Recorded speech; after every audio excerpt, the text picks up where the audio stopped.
أعوذ بالله من الشيطان الرجيم بسم الله الرحمن الرحيم رب اشرح لي صدري ويسر لي أمري واحلل عقدة من لساني يفقهوا قولي. So first and foremost, assalamu alaikum everyone. Thank you, to the party, to the group for inviting me to this wonderful forum. I look forward to having an interesting conversation with all of you. So just a brief background about myself. I was born and raised in Kuwait. My parents are Pakistani, and my studies were in the UK for most of the period, right? My professional background is in chemistry and chemical engineering, so that's what my PhD is in, but I switched over to philosophy and Islamic theology. So currently I'm doing Alamiya program, and my research is entirely in Islam and science, atheism, and Islamic theology, particularly Ash'ari theology. That is my area of focus. And I am an assistant professor at a university in Dubai where I teach physics, chemistry, and mathematics. I hate biology, just for you know, which is ironic given that we're talking about evolution today. What I want to do today is I'll try and speak as little as I can without losing resolution on what I want to say. And hopefully we can have an interesting exchange, question and answers, because I think that's where most people want to kind of look into. I know for a fact that Islam and evolution is a hot topic in many Muslim countries. It's a very, very difficult topic in the UAE, which is why I never have conferences on this area in the UAE. In my own university, for instance, if you teach evolution, you will be fired and deported in 3 days. So it's definitely not a conversation you can have everywhere freely. So I really welcome that you guys are talking about this, and it's an open invitation. And inshallah, I hope that we can all benefit from this, inshallah. So this is the overview for today's conversation, right? I just want to start off with some initial pointers, like why is this a big controversy? What makes evolution so problematic? To some extent, it can even become a very heated discussion. And then after that, what I would like to do is just provide like a baseline, because whenever I say the word evolution, people will have different ideas what they think evolution is. They don't necessarily understand what I mean by the science of evolution. They usually think atheism or this or that or that. So I just want to clarify what the science of evolution is saying before we move on to the different opinions that exist in the current literature. This will be followed by the spectrum of opinions. Now, all I mean by this is that, so I have written a book, inshallah, it'll be coming out this year. My book is called Islam and Evolution, Al-Ghazali and the Modern Evolutionary Paradigm. So if you adopt the Ash'ari perspective of Imam Ghazali, how would he appropriate evolution? Of course, this is an interpretation. I'm interpreting Al-Ghazali and I'm interpreting the conversation. So it's it's an exploration, and I concede to that. But while I was exploring that particular work, I went through, this is my literature for that one book, that was my entire reading list. So for the past 2.5 years, I had to kind of go all through that. And in what I've been able to identify is there around 38 distinctive opinions, about 38 different positions. So 38 unique positions on the spectrum. Now, how you compartmentalize them is a big issue. So for instance, if I give each of you 10 books and I ask you, put them in categories, we will have different responses. Some of you will have 4 categories, some of you will have 5 categories, 6 categories, and some of them may not align, right? So I will be very clear what I mean by the different opinions and how I've categorized them so that we are explicit on what is our working assumption when we talk about these different positions. And I'll give you the names of these people and what they actually mean. So I have some diagrams and that'll hopefully make the discussion easier to follow. Finally, what is the take-home message? This is, again, my personal conclusions of the subject matter. And then hopefully we can have an interesting Q&A after that, inshallah. So let's start with Bismillah, okay? So why is this a big issue? What causes so much worry for the Muslim about evolution? Out of every scientific theory, this has raised the biggest sensitivities in the Muslim mindset ever possible. I think since the history of Islam, no theory has faced more problematic concerns than the theory of evolution. So why is this an issue? To start off with, this is an initial starting point, right? Evolution says that everything, and I mean everything biological, is connected, and all later species come out of earlier ones. So what I mean by that is, you and me, we have mother and father, right? We have a mother and father. They have a mother and father. And as we keep going back and back and back, we keep getting a big family tree. Evolution goes one step further. It doesn't say this is just for humans and just for foxes, just for birds, just for monkeys. It says this is applicable to every single biological organism. Yani humans came out of previous species, they came out of previous species, they came out of previous species. So just like you have a family tree for human beings, you have a family tree for every biological entity in the world, okay? This is known as biological descent. This is known as biological descent. Now, why is this an issue? Because in Islam, at least before Charles Darwin's theory when he came out, right? We believe that generally speaking, Allah subhanahu wa ta'ala, what he told us in the Quran hadith is that Adam was created without parents. And we have generally believed that Adam and Eve were the first two people of insan, of humanity, okay? So immediately, just from these two sentences, we see there's some kind of friction that is now developing here, okay? So this is the conceptual starting point of this entire discussion. That's why it is a controversy, okay? There's more to it than this, but this is just the starting point, okay? Now, one of the biggest problems that I find, at least in my engagement with ulama, with my engagement with academics, my engagement with just, and also normal people, Muslims out there, right? They see this as either this or this. There's no in between. This is how people generally see it, right? So it's a bifurcation. It's either this way or that way. So you either reject evolution and accept Islam, or you accept evolution and reject Islam. It cannot be anything else. It has to be one of these two options, okay? And what's very interesting is that new atheists like Richard Dawkins, Daniel Dennett, this is exactly the narrative they are promoting.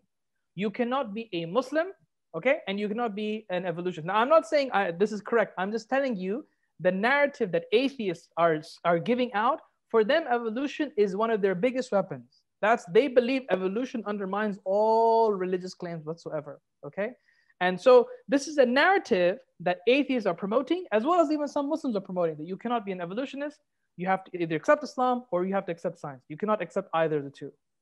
Now, the problem is, just like with every subject, when you learn mathematics, you first learn 1 + 1 is equal to 2 before you go into multiplication, before you go into integration. As you get deeper, the complexities show up. And the answers are always in the complexities, never in the simplicity, ever, okay? So whenever people, kind of bring out these simplistic responses, they are usually talking from a very, very limited framework. They're not looking at the discussion from all the perspectives which are required to have an educated opinion on this subject matter, right? So simplicity never, ever helps. And my job, at least for today, inshallah, is to try and hopefully bring out some of the complexity that exists, okay? Inshallah, that's my objective. Finally, and I think this is just adab, I feel, right? Now, there are some ulama who have gone to the extent, who are saying that if you believe in evolution, it is kufr. And you are kafir if you believe in this subject matter. And again, I understand where some ulama are coming. I completely get it. I honestly get it, right? However, if we are to make sense of this conversation, throwing labels like that is never going to help anybody. No one is going to get help by just throwing labels out there. Right now, evolution is one of the most taught biological theories. Your genetics, DNA, your medicine, everything is predicated on this theory, right? Now, if you want to say all of that is kufr, fair enough, no problem. That is the ijtihad of a certain alim or what have you, or a sheikh or a mufti, right? But this kind of rhetoric will be very harmful for the average Muslim who has no idea how to make sense of the discussion. So when I was investigating, like I said, I always kept three audiences in mind: ulama, the academics, and the awam, the lay people, the normal people. And you have to keep these three sensitivities in place. If you miss one of those, you will lose resolution of this conversation. So that's what I've tried to do always since the beginning of this project. Now, just to kind of extend what I mean by that, right? This discussion, as I said, is complex. It's not something that you can kind of really look at it from one subject matter. What I have found, generally speaking, of course, I cannot generalize for everyone, but I'm saying generally speaking, right? Most of the people, they look at this conversation from only one picture. However, when you look at Islam and evolution, there are at least three things you need to look at it from. the science. Do you understand the science first of all? Do you understand the metaphysics, yani the aqidah, the philosophy, the philosophical implications of it? And finally, usul al-tafsir. Yani, do you have the usul to be able to interpret Quran or Hadith? You have to have those three. Now, what happens is sometimes people will look at only from one perspective and they will completely just sidestep everything else. So for instance, some scientists who have no background in usul, they don't care about Quran, Hadith, they will say evolution is a fact, Adam is a metaphor. This is not going to work. This kind of simplicity is not going to work, okay? Bilaks, by the opposite reasoning, if you have an alim or a sheikh or whatever, etc., have you, right? Is say Quran, Hadith is fixed, the science is wrong, right?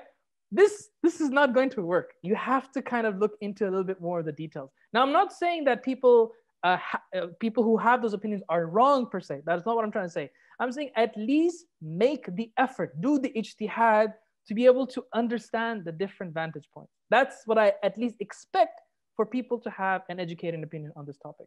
And this is the approach I have taken for the past 3 years. Understand where all the variables are, what things are fixed, what things are flexible. So there's some things in Islam we cannot change. No Muslim will ever believe there are two gods, ever. No Muslim will ever believe that, right? So we need to ask ourselves, what is fixed in the creation story of Adam and what is fixed in evolution? And then we try and see where the flexibilities are and see how far we can go. That is the approach that I have taken here, okay? Now, let me first explain what evolution is. I appreciate that perhaps some people might be coming in from different disciplines. Some are theologians, philosophers, scientists. So I just wanted to give a summarized overview of what evolution is. In my opinion, it's just 3 simple positions. If you understand these 3, you have understood evolution, okay? The first thing evolution requires is deep time. All this means is that we believe that the universe and Earth was really old. It's a really, really old picture. It's not 6,000 years old. It's not 10,000 years old. It's billions of years old. So the world, Earth, is around 4.6 and universe is around 14.6-ish, taqriban. Okay, that's the estimation, okay? So that's the first principle. Time, the existence of the universe and the Earth is really, really, really long, way longer than we expected before. Number 2, common ancestry, right? So this is the part that is the troubling part. And this is the idea that all of us, every single biological entity, humans, monkeys, chimps, birds, viruses, bacteria, all of us are biologically connected like a family tree.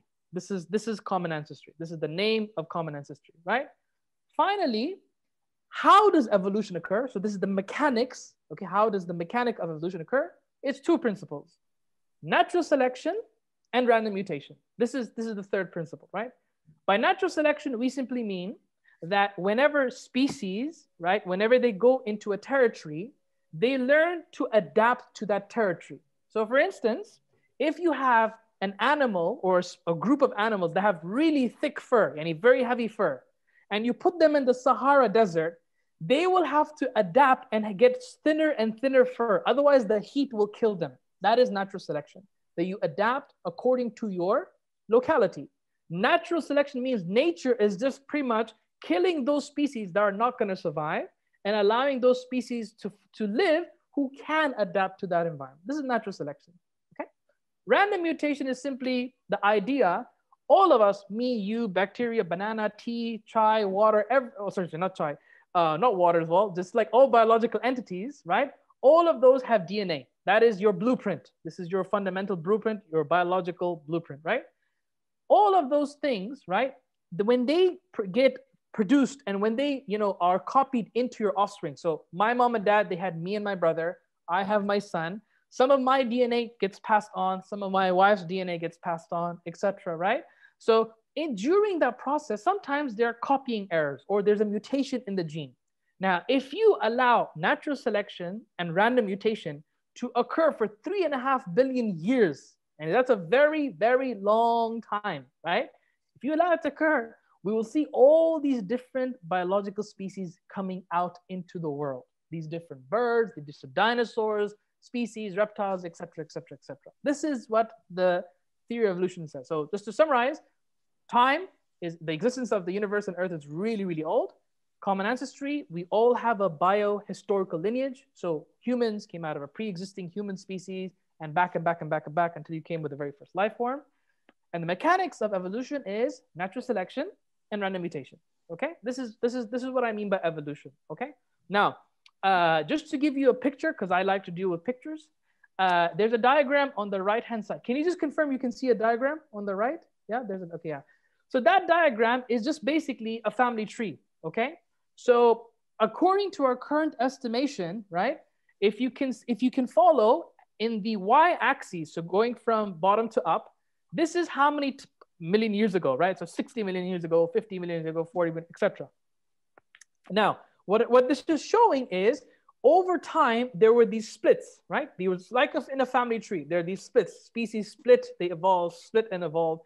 We are at the end, humans are a very recent existence in this narrative. Very, very, very, very recent existence, okay? And what evolution tells us is that humans have common ancestors with the chimpanzee, okay? So 7 million years ago or thereabouts, there was an entity, a monkey-like entity, and eventually that split. One became a chimpanzee, one became a human being. And remember, this is 7 billion years ago. That's a very, very long time, right? Again, further natural selection, adaptation. So this is what we mean by the theory of evolution, okay? This is what we mean by this discussion. Now, I think most of you will agree with me that the most contentious claim out of all of these, not the first one, I think some people have an issue with the third one because of the word natural and the word random. I think some Muslims have an issue with that, but those for me are really secondary issues. But if you have issues with those, please feel free to ask me those questions, right? I have no problem addressing those. But the fundamental problem is number 2, common ancestry, because of what the Quran is telling us about Adam and Hawa, right? This is the main issue. Common ancestry is the biggest problem. So with evolution now sorted, let's look at some of the opinions that exist in the literature. Okay, this is a summary of what I have personally developed. This is my personal classification. Okay, now we have 4 positions on this table. 4 positions. We have creationism. Okay, we have human exceptionalism, Adamic exceptionalism, and no exceptions. And now allow me to explain what I mean by those. Creationism is simply the position that you reject evolution altogether. And you believe Allah subhanahu wa ta'ala, He created everything like that, just into existence without any previous parental species whatsoever. So just like that, and that was it, it was done. And there are individuals who fit in that category. The most famous being from your country, Harun Yahya. So Adnan Akhtar, he's a big proponent of this guy, of this particular position. But even big experts like Sayyid Hussein Nasr, some of you might know him. He is also a creationist. He does not believe that the theory of evolution can tell us anything. He is a creationist to the maximum, right? Then we have the position of human exceptionalism. Now, what do I mean by that? This means that evolution is true. You believe that all of these other animals and entities, they were getting processed and produced through the product of evolution, but humans are the exception. Humans, Allah created miraculously through Adam and Eve, and that was an independent existence. Yani Adam had no mother, Adam had no mother and no father, and humanity had no mother or parental species behind it. So it is a miraculous creation, okay? Position number 3. This is known as Adamic exceptionalism. This is a position developed by David Solomon Jalajal. He's a very good friend of mine. And he believes, right, that the only thing the Quran, so I have to go into more detail here, right? In Islam, we have different positions, right? And you have the lens of the muhaddith, you have the lens of the faqih, you have the lens of the mutakallim, right? From a kalam point of view, your threshold is really, really, really high. And if you want to make something a point of aqidah, your epistemology must be really, it must be qat'i, certain, absolute maximum, okay? From this perspective, the mutakallim's perspective, David believes we cannot deny that Adam had a mother and father. We cannot deny that. He was created miraculously. This is crystal clear, at least it's zahir. It's zahir from the Quran hadith, okay? However, the Quran does not negate, I repeat, it does not negate the possibility, mumkinat, of there being other human beings on the earth when he came down on earth. when he was created miraculously. So let me kind of make sure this is explained a little bit more slowly, right? In the Quran, there is no mention of electrons, okay? Allah does not say, Ya ayyuhan nas, believe in electrons. Nowhere does it say in the Quran, right? But neither does it say, don't believe in electrons. Yani, whether you believe in them or not makes zero difference. Zero difference from the Quran's point of view. The same way, Allah subhanahu wa ta'ala did not negate the possibility of there being other human beings on earth when Adam was created miraculously. He did not negate that possibility. So, according to him, according to David, Adam is the miracle. Adam is the miracle. But there's a possibility that there were other human beings who were created through products of evolution, and maybe Adam and Hawa, or maybe their kids, they married with them or whatever, and that continued the evolutionary line. So the only exception to this is Adam and Eve. I call it Adamic just for simplicity, but this means Adam and Eve, okay? And finally, in the no exceptions camp, these are people who completely accept everything. They believe that Adam had a mother, Isa had a mother, all of these, they accept everything that you can ever expect, okay? Now I'm just going to kind of explain. So creationism is the opposite of the no exceptions camp. Creationists completely reject, no exceptions completely accept, okay? Now I have two diagrams for you just to show you the subtle difference between human and Adamic exceptionalism. Bismillah. So this is human exceptionalism, okay? Now, if you look at the diagram starting from the left to the right. Now, left is pretty much, that picture I showed you in the beginning? It's just tilted this way, right? Now, here we have the past 60 million years, and I'm zooming into the chimpanzees and the humans in the second diagram in the middle, okay? So we have an ancestor between chimps and human, and Homo sapiens. And there are multiple bones that we were able to find, Australopithecus, etc., okay? When you zoom in to the last 2 million years, we have found species like, for example, Homo neanderthalis, right? Or Neanderthals, Denisova, etc. Now, if you see here, do you see the white dot on the third diagram on the right-hand side? That is human exceptionalism, where Allah subhanahu wa ta'ala created Adam like that. So there's no continuity before him. Nothing is continuing. Allah subhanahu wa ta'ala created him just like that, and humans started since then. Now, this is the position, the specific position of Yasir Qadhi. I'm sure some of you might have heard of him, right? Yasir Qadhi believes that when evolution was occurring, whatever the time period was and whatever biological, physiological properties that Adam needed to have had, Allah created him with that. So that from a scientific perspective, it seems like there's a continuity. So if a scientist, for instance, if he ever found the body of Adam, it would be scientifically continuous, right? That he had these bone structures, etc. But in reality, he was created miraculously. Now, science is blind to miracles, right? It cannot prove or disprove miracles. So this is perfectly possible. So theologically, it's possible and scientifically oblivious. This is Yasir Qadhi's position, okay? Human exceptionalism as shown here.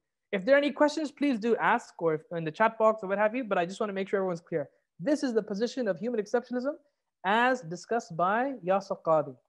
Now, Adamic exceptionalism is slightly different. As I mentioned before, in Adamic exceptionalism, the only thing that is an exception to the process is Adam alayhi salam and Eve. These are the only two things that are the exception.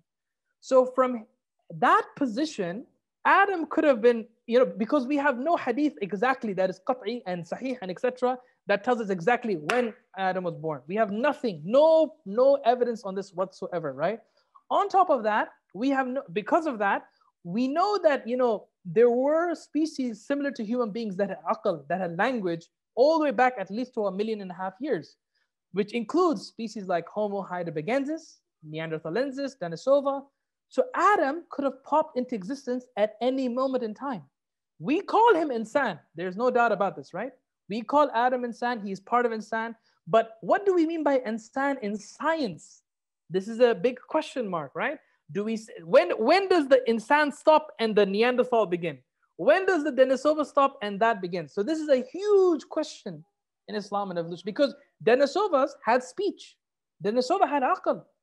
They had, we have gallery artifacts of cave drawings, right? We don't know how Adam was like. We have no DNA of him. We have no brain capacity. We don't know what he was like. We knew he could talk. We knew he had all these properties, right? But Where does he fit in this scheme of things? So Adamic exceptionalism allows multiple possibilities. He could have been created before Homo heidelbergensis, after, before Homo sapiens, after Homo sapiens. The possibilities are endless. You don't know. So according to this position, as developed by David, you do tawaqquf. Yani you stop judgment. You just like Allah subhanahu wa ta'ala doesn't tell us about electrons or not, you stop. Theologically, you just have to stop. You cannot say anything on behalf of scripture. You cannot say anything. Otherwise, you are lying on behalf of God. You are saying something that God himself hasn't stated, right? So I hope that the differences between human exceptionalism and a dynamic exception is crystal clear. So these are the four positions that I usually discuss the problem of evolution from. Okay, so I hope we can use that terminology here on, right? Now, okay, so now the question is, right, well, I'm going to now end my presentation slide here because that was my overview. I just wanted to provide that overview, right? The first thing is this discussion is complex and you have multiple things to look at, Quran, Hadith, and science, right? And even Kalam, if you are approaching from a Mutakallim perspective. This is an interdisciplinary problem, okay? Simplicity has no room in this conversation. If you are going to look at this from a very, very binary perspective, you're never going to kind of reach further insights into this. And there are various opinions on the spectrum, okay? So there's people who are in the creationist camp, they're in the non-creationist camp, there are human and Adamic exceptionists.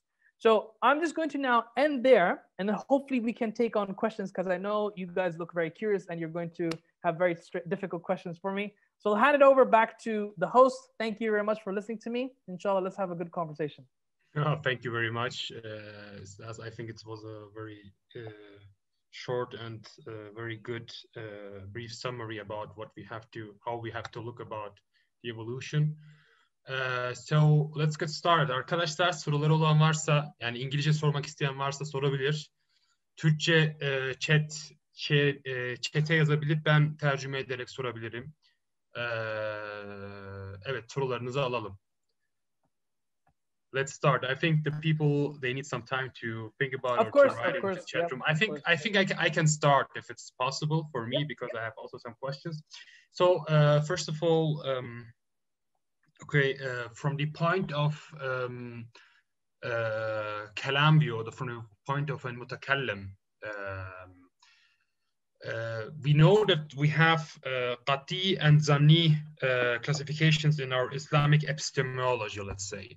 And when we are looking, for example, the evolutional theory and the anthropological findings, what we have around the world and all those things, we know that they are not 100% qati. So biology in itself is not qati, even in our epistemological classification. So jismaniyat, riyaziyat, mathematics, physics are more profound, more qati than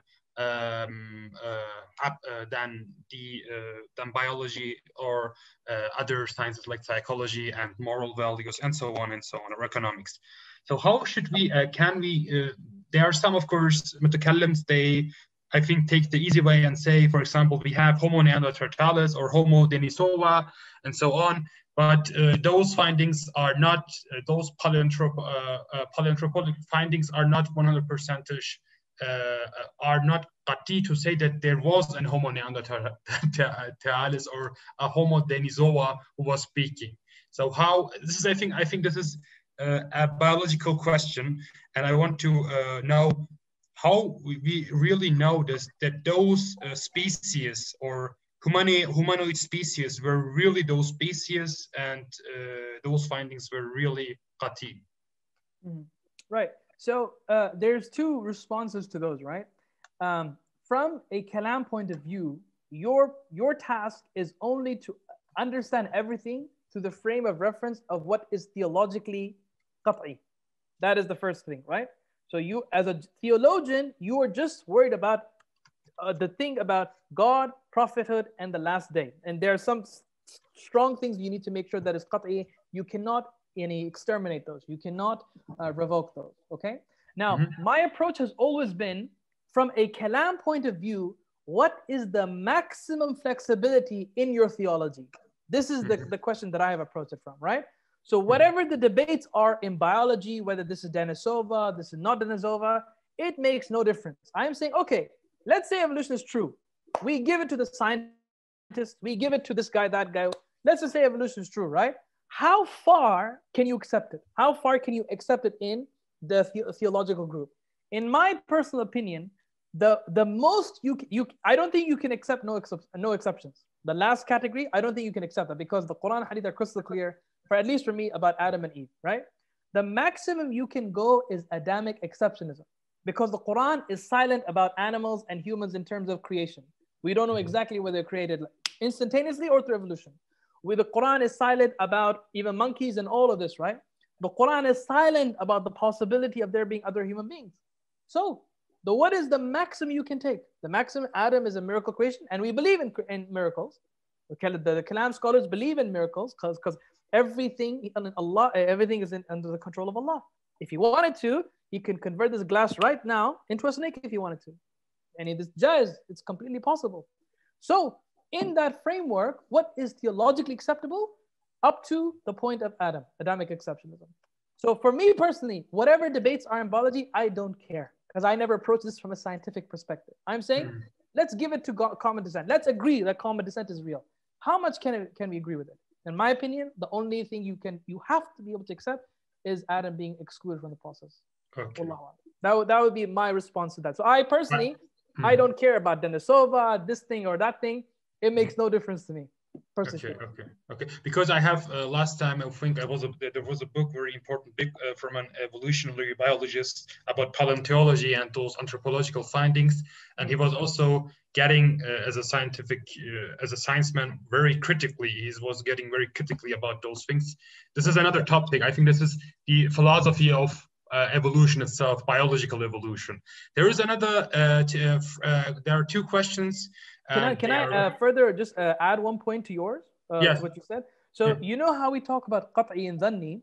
We also have to recognize that qat'i and dhanni change their meaning from one discipline to another. What is qat'i in theology may not be the same as qat'i in science, right?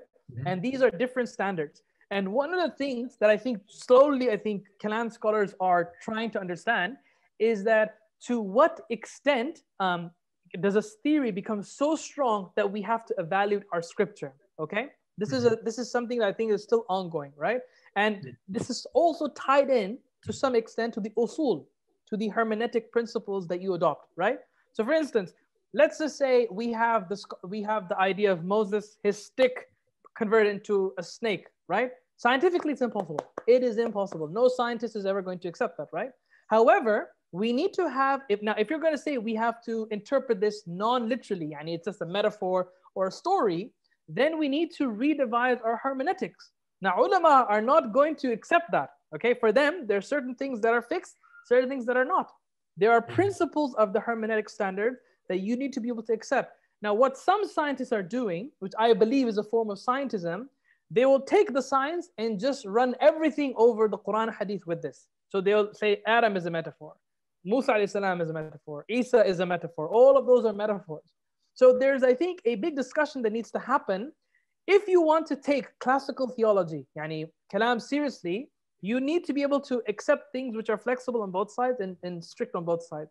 And I think that cannot start until you understand what is qat'i and dhanni according to the demands of the discipline. God knows best. Allah. Thank you very much. So there is a question, and this question is the majority of our scholars in the Muslim world accepting creationism? And another second question is that is the theory of evolution accepted by the majority of biology community, or are there any scientists, for example, that are rejecting, for example, the theory of evolution? So two questions about that. Okay, so both of these are excellent questions. So with regards to the first question, I can only tell you based on my experiences with the ulama, right? I know for a fact that some ulama have no problem with it. Okay, they believe it's okay. They don't believe that Adam is, of course, has a mother or father, but some are okay. Most, however, do have problems with this. Most have a problem with this, right? So I think that most ulama, the maximum they would probably accept is maybe human exceptionalism. Maximum, if you kind of stress them, right? Now, the reason why that is, however, is because I do believe there are multiple problems here. One, there's a lack of understanding of the science. Because when people think of evolution, automatically it is associated with atheism, naturalism, etc., right? But from a Kalam point of view, Allah, if he wanted to, he could have created us through creationism. If he wanted us, he could have created through human exceptionalism, Adamic exceptionalism, or even complete evolution. If Allah wanted to, he could have had a mother and father for Adam. So there's nothing intrinsically wrong with evolution.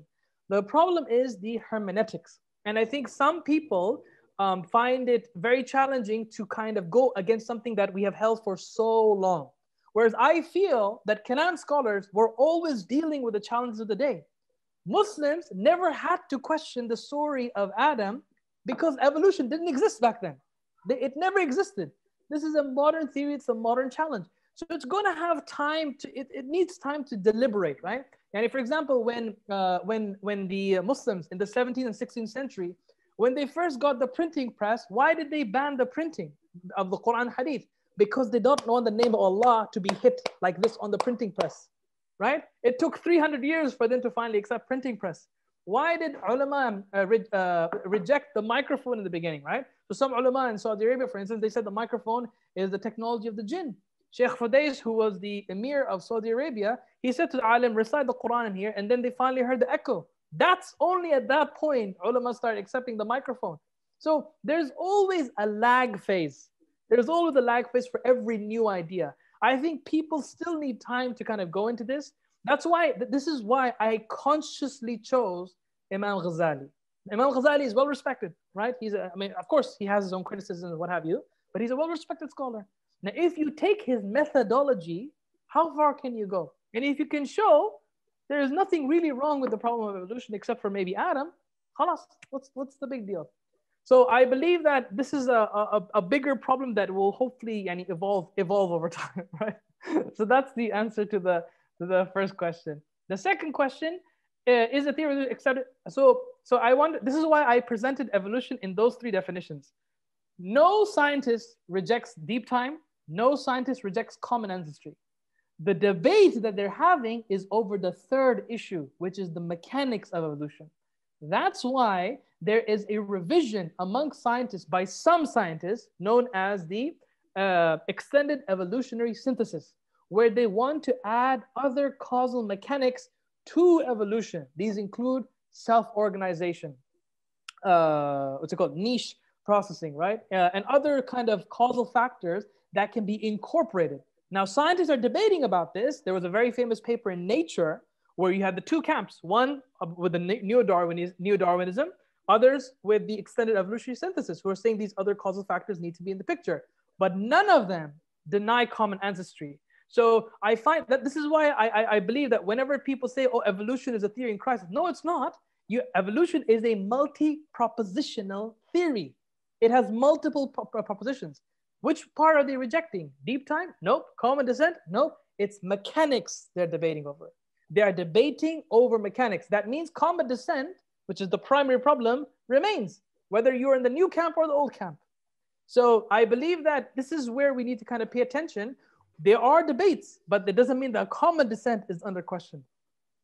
Okay, thank you. So there is another question about, so we have, of course, the theory of evolution. Of course, there are some other theories, biological theories, let's say, like indestructible complexity and other theories, but I think you have actually answered this. So in today's biological, in the spectrum of biology or in the academical area of biology, the theory of evolution on its basis is completely accepted by everyone. And I think there are no other biological theories which show up and propose an alternative theory, as I understood.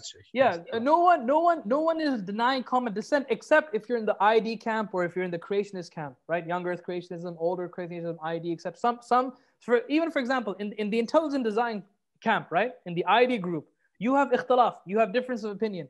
Some, like Michael Behe, accept common descent. He makes this very explicit in his two books, even the last book, Darwinian The Wolves, the one that he published last year in 2019. He says, I accept common ancestry. He accepts it, right? But he's debating about the mechanics, whether neo-Darwinism mechanics-wise is sufficient to explain the biocomplexity. But other people in the intelligent design, they, like Stephen Meyer, for instance. Stephen Meyer doesn't reject common ancestry, but he's agnostic about it. He says that in his work. So you see, even in the ID, they don't treat evolution directly as a rival, The only thing that they are usually debating are the mechanics of evolution. So I think this is a very important point. Evolution has multiple principles behind it. Just like when people say, I reject Islam, you ask, which part are you rejecting? It doesn't mean they reject everything, right? There must be a point that they've made them reject Islam, right? So the same way, when the people say, oh, I reject evolution. Why? What part do you reject with? Because scientists are debating over this. I'm like, which part are they debating? They're not debating about common descent, because what happens is, especially the ID crowd, they take, what they do is they have a marketing game. And this is even observed in the literature. So if I, yes, one second. So this book came out in 2020. It's called American Creationism, Creation Science and Intelligent Design in the Evangelical Market by Palgrave. This came out this year, 2020, just a few months back, right? He even shows that on their website, when there's a debate about some of the causal mechanics about evolution, the ID crowd, they jumped on this and put on their website, evolution, a theory in crisis. This is what they said, a theory in crisis, right? But what part is in crisis? Not the whole thing, causal mechanics. So that's why I feel when they read these things, laymen don't know better, right? Sometimes they don't know these distinctions between deep time, common descent, and causal mechanics. So I feel we as Muslims, we have to be careful that we don't get sucked into being duped up into false narratives. We have to be very careful about what we understand to be false and true, etc., depending how it's conveyed. Okay. Okay, so there is another question. He also has quoted an ayah from the Surah Maryam. So I will translate the ayah directly. And those are those ones which Allah has granted them. This is of course not a direct translation. Please notice. Those are those ones whose ancestors are from Adam. They were brought together, or they were brought together in the ship of Nuh alayhi salam, and they were also their ancestors were also from Ibrahim and Israel and Yaqub, and those are the ones which we have guided them, and we have and those are those ones when they hear our ayah from of Rahman, they cry and they go into sujood and pray to God. So this is another question from the from Maryam Surah, and he's saying that is this ayah not actually a contradiction to the proposal of Adamic Exceptionalism? Because here everyone is coming actually from the so everyone's ancestor is Adam alayhi salam. Right. So there's a verse that's stronger than this if you want to make that narrative, and that is Surah Nisa. Ya ayyuhan nas khalaqnakum min nafsin wahidatin wa minha zawjaha, and that's the verse that I'm referring to. So the first verse of Surah Nisa. Okay. Now, even if you took that verse, it does not deny Adamic exceptionalism, because what this verse is telling you, right? What this verse and the verse that you have mentioned from Surah Maryam, the qat'i inference that you can make from this, all of us are descendants of Adam. Yes, all of us are descendants from Adam. But the Quran never makes it clear that he's the first human being, never. Nor does it deny the possibility of other human beings. And that is the principle of tawaqquf from a kalam point of view. From a kalam point of view, if Quran doesn't say anything, you have to keep silent. Yani all possibilities are possible.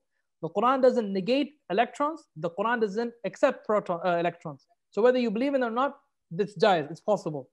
So the same way here, the Quran never negates the possibility of there being other human beings. Now, we are all descendants of Adam, so I want to make sure that this is crystal clear. The Quran makes it clear that we have a lineage that traces back to Adam. No doubt. No Muslim will ever deny this, right? But does the Quran deny the possibility that there were other human beings? No, categorically it does not do that. So that possibility is maintained. If you read David's book, and even his article that he published with the Yaqeen Institute in 2018, he makes it very clear what he means by his principles, his usul. Have a look at it. He adopts his usul from a kalam point of view, yani the maximum epistemic possibilities, right? So he argues from that point of view that there's nothing certain in the Quran to reject the possibility of there being other human beings, and those human beings could have mingled with Adam's kids or etc. We know for a fact that our lineage comes from Adam, But there's nothing to deny that there are other human beings there. Nothing whatsoever. Wallahu a'lam. Okay, thank you very much. So the other question is, so how we should, of course, this question is actually a very hard question, and it should be, there can be a lecture about that. How would Gazali approach this dilemma of evolution and theology in the Islamic world? So there's, I have, so I would say that there's two ways of responding. There's a short answer, a long answer. Short answer, wait for my book. Long answer is, I will summarize it for you here. 1 second. I have another presentation where I can maybe, I was considering whether I should put this in or not, but I will do it now just to kind of show this. So, I think, Ustaz, that we had a problem in the Islamic world that the view of Christian creationists was early really integrated in Turkey, for example. Harun Yahya was the guy who was spreading all those things. And I think our ulama or our mutakallims, even for our scientific, or let's say our culture, or theological institutions are not that alive like in the 12th or 13th century. We have not this institutionalization like in the West.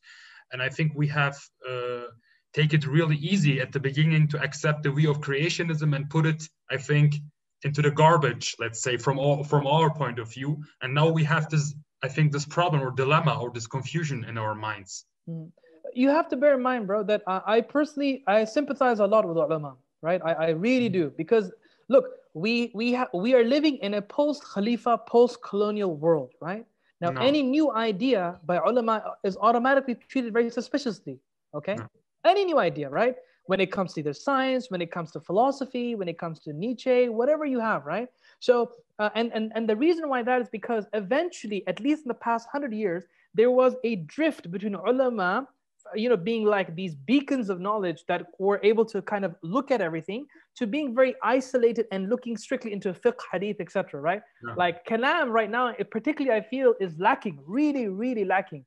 You have a few scholars I know, I'm aware of in Turkey and just a few in the Middle East, but I feel like there's no collective strong, foundation in kalam in particular. And I think all of these challenges are part and parcel. So I give credit to ulama. Given where they're coming from, I can see this is probably the best that they can do, right? Given where I see some scientists, okay, they're scientists, they don't have theological training. Okay, fine, fair enough, right? But this is why I have tried to kind of, at least my side, try to become well-versed in all of these areas just to give this more oxygen. Now, I believe, I make it very clear in my book, I don't believe that my book is the last word on the discussion. I honestly say, there needs to be other perspectives, because this is an Ash'ari perspective, according to Imam Ghazali. What would Imam Razi say? What would be the Maturidi perspective? What would be the Athari perspective? And all these other perspectives that exist, right? I want to see more of these discussions there so that Muslims can see how this conversation is going. I feel that simplicity is a result of all of these factors, and that's where the conversation hasn't really kind of developed. I think the one who really tried to do a good job was David in his book in 2009. But since then, I think it's been stagnant. And you just get these simplistic scenarios that I personally don't like. Now, coming to my book, can you guys see this presentation, or it's not visible? Yeah. So this is my conclusion with Imam Ghazali. Now, what do I mean here by metaphysically possible? Can Allah do it? Can Allah do it? Can Allah create us through creationism? Yes. Can Allah create us through human exceptionalism? Yes. Can Allah create us through Adamic Exceptionalism? Yes. Can Allah create everything through evolution? Yes. So metaphysically, all is fine. Metaphysically, from God's capabilities, His qudra, everything is jaiz. Kullu jaiz, right? Hermeneutically, however, I would say Imam Ghazali would accept. I don't say what he will accept. I say what is his framework compatible with. His framework is compatible with creationism, hermeneutically. His framework is compatible with human exceptionalism and even Adamic exceptionalism. But I do not think that Imam Ghazali would accept no exceptions, because for him, miracles are possible.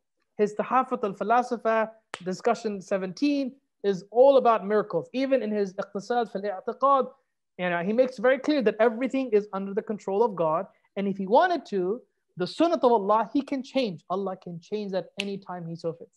The problem with scientists, however, they do not accept miracles. So that's why all miracles need to be interpreted metaphorically, right? So this is where he would disagree with some of these modern approaches. But this is my summary of my book, that metaphysically, everything is possible. God could have done any one of those scenarios. Hermeneutically, he would reject no exceptions. No, thank you very much. I think this was very clear. Another question is, I think this question is about the Adamic Exceptionalism. He's saying that when we are actually excluding the creation of Adam, what happened to the descendants of Adam alayhi salam? Right. I think, yeah. This is a good question, and this is a question that comes up all the time, right? From a kalam point of view, wallahu a'lam, tawaqquf, you stop. Anything is speculation after that. Anything is speculation after that. This is the job of the scientists to find out. I mean, the best guess would be that all these species would have to die out because everything has to come back down to Adam, right? We have to have a lineage that goes back to Adam. So everything had to kind of die out. And that's what we see so far, what we see. We know that humans existed with Neanderthals and Denisovans for a while. We do have evidence of that coming out, right? But they had to eventually die out. And it does seem like that's what occurred. That's what it seems like, right? But yeah, apart from that, I would say we just generally have no clue. We have no clue whatsoever about this whole discussion. Yes, okay. So I'm looking if there is any question. I think I have none. So I think it's written in English. If there was any evolution, wouldn't the sacred scripts mention this? Because evolution, 1 point. Oh, very good question. Yeah. The one by Qasim, right? No. Yeah, very good question, Qasim. Thank you very much for this. I appreciate this, right? So the question is, if evolution was an important idea, wouldn't he have mentioned it, right? It depends on how you understand the purpose of the Quran. For me, and even Imam Ghazali's perspective, the Quran is meant to give you a few basic things. Your code of conduct, right? Your morality, your purpose in life, and how you implement it by following the Prophet ﷺ. Aqidah, basically, right? Those are the three things that you need to believe in, right? Whether creationism, quantum mechanics, all of that, I don't think he ever wanted to kind of convey those things in the book, right? Could he have done it? Yes. He could have given us the full theory of Einstein 1400 years ago if he wanted to. He could have given us that, right? But I would say, personally speaking, if you were to kind of now use a debate about humans, electrons are not as important as evolution, I would disagree with that because biology relies on physics. So if you want to understand biology, it has to have a physics underneath it, right? Electrons is what you need to get biology off the ground, right? Without electrons and protons, no biological element would exist. So perhaps if we had those, maybe we would have predicted evolution 600, 700 years ago. I don't know, right? But you see, it's a very relative claim. How do you assess that? And I feel like it's what you're trying to impose on the Quran. What seems to be very clear is that aqidah, morality, and spirituality is the main message of Islam, not physical scientific theories, right? Imam al-Ghazali, he says in Jawahir al-Quran that Allah, he gives us things to look at in the natural world, but I don't think that there's anything specific that kind of, the science in the Quran movement. I think this is, astaghfirullah, the next fitna of the Muslim world. We need to kind of move away from science in the Quran. I don't believe that that should be the case. I think that this is a mistake in my humble opinion. No, that's right. Because I think there is also one point that, for example, 1,400 years ago, if you're proposing the physical theory of Einstein, and if you're looking at that time and the physical theories of that time, the astronomical theories, I think the scientists would claim, hey, look, this is not scientific towards us. So now, and then the people would say this book is not right. And I think this is another point of view, that Quran is not a book of science because science is changing. And from point of view. So on that point, where you said the science is changing. So even if science was incorrect, my book would be valid because I never say that this is true. I'm saying if you accept evolution, yani a conditional, if you accept evolution, how far can you go? And that's what I base my book on. So even if evolution was false tomorrow, that exercise is still there as a valid point of inquiry. I would have a question, Stas. You are, especially we are in Turkey, we have, of course, we are coming from the Hanafi and Maturidi creed. And in the Arabic world, of course, there is, in some countries, more Ash'ari. Of course, here in Turkey also too. Those two things, I don't like them to disintegrate because those are the same. There are no differences, except in some very, very deep details. But how is it the point of view, for example, in United Arab Emirates? You have said that there is no talk about this. If you're talking something about evolution at the university, you will be dismissed. So in the world where, of course, our the Salafi view, Salafi brothers are is active, how they are dealing with this. Right. So you're right in the sense that Ash'aris and Maturidis, on most things, they agree on a lot of things, right? So they're very, very similar, right? One of the things that they agree on, for example, even if a hadith is sahih, unless it's mutawatir, it cannot be used for aqidah. So even if it's sahih, it cannot be used for aqidah, right?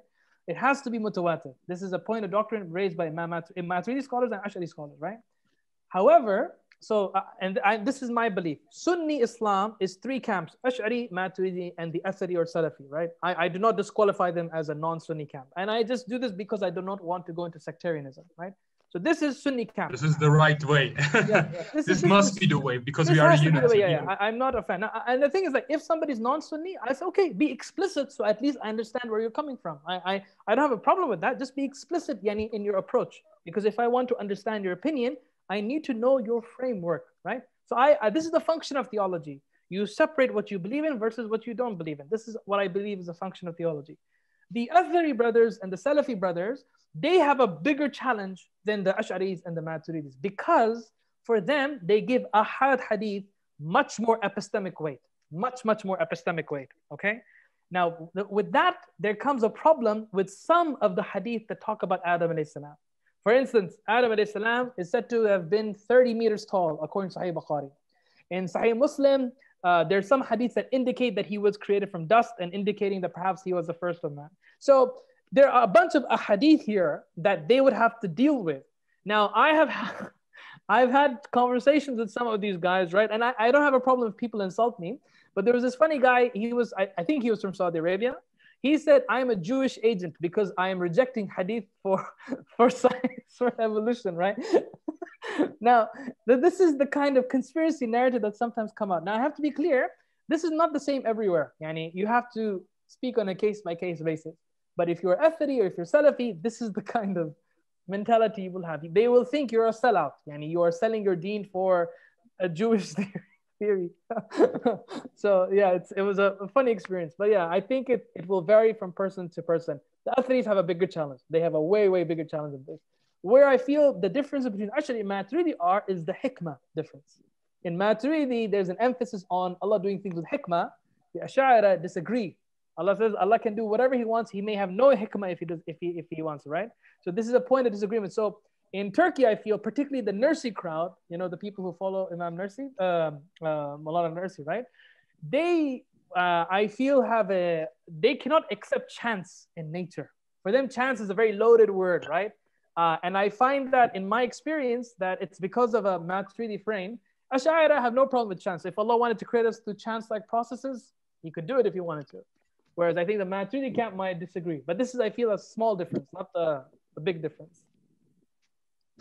Okay, thank you very much. This was also a very nice explanation. I think, are there any questions? May I add a question, Mr. Kenan? Of course, please. From the beginning of the lecture, I've understood from your point of view that the approach to scientific findings with a common sense cannot possibly deny the common ancestry explanation, because we don't have really strong, findings to deny it just right now. So we have to begin the process of thinking with accepting common ancestry if we look it in a biological and scientific way of thinking. Is that a correct way of understanding it? So you're asking for my personal opinion? Yes. Yeah, so in my personal opinion, I have no problem with common ancestry. I believe it's fine. I have no problem with it whatsoever. The thing that mostly convinced me was the genetics and retroviruses. Those are the two pieces of evidence that I think are, that's really solid evidence. So I don't kind of deny, but I'm open to kind of changing my mind. Like I said, for me, what matters is from an Islamic point of view, what do I need to kind of stay away from? This is not a red line. And that was it. Whatever scientists say, if they say one day here, okay, let's go here. If they say there, let's go there. At the end of the day, I have to follow the authority, right?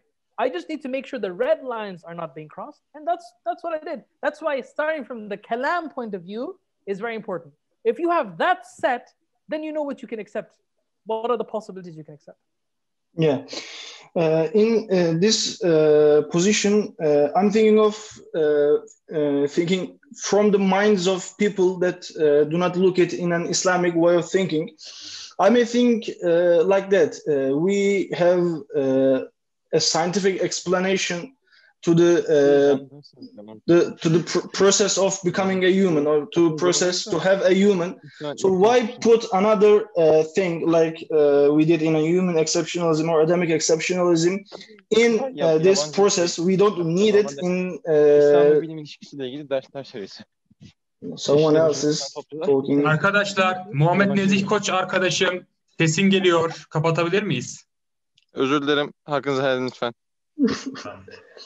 So from a point of view of a non-Islamic person, there is no need for Islam to have, or no need for an Islamic point of view to have a human being. And this makes our proposition as Muslims that question and then akhirah is possible because we are created, but we don't need to be created for men thinking with a common sense, because it's not a must. We have another explanation with point of view of evolution. So this takes from our hands the explanation or the power of da'wah. So I think we have a problem here. Doesn't it seem like that? You have a problem here because evolution takes away from God as an explanation. Is that what you're saying? Yeah, something like that. Okay, so here I think that bear in mind that the dalil for Allah is wajib al-wujud. This is the strongest dalil you can have in terms of all the arguments for God's existence, okay? Yeah. Everything that Allah creates is imkan, fil imkan, yes? So whether the universe was created through evolution or not makes zero difference because it's imkan. If Allah wanted to, He can make a world completely chaotic. Sah. He can make it if He wanted to, right? So whether the universe was created through evolution or not is irrelevant, is absolutely irrelevant to Allah's creative power.